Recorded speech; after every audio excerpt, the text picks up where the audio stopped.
4 যুগের 4টি ধাম এখানে বলে রাখা ভালো। সত্য যুগের ধাম হচ্ছে বদ্রীনাথ, ত্রেতা যুগের ধাম হচ্ছে রামেশ্বরম, দাপর যুগের ধাম হচ্ছে দ্বারিকাপুরী, আর কলি যুগের ধাম হচ্ছে পুরী।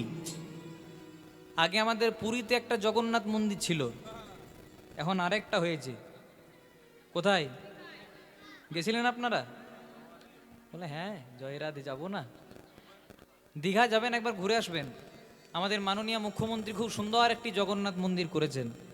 সেখানে ঘোরার জায়গা ছিল কিন্তু ভগবানের জায়গা ছিল না।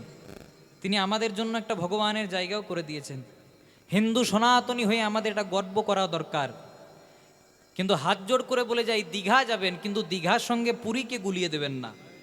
এগুলো প্রচার করা ভালো, কারণ দীঘারটা হচ্ছে মন্দির আর পুরীরটা হচ্ছে ধাম। ওই যে বললাম 4 যুগে 4টি ধাম, সত্য যুগে বদ্রীনাথ, ত্রেতা যুগে রামেশ্বরম, দাপর যুগে দ্বারিকাপুরী, আর কলি যুগের ধাম পুরী।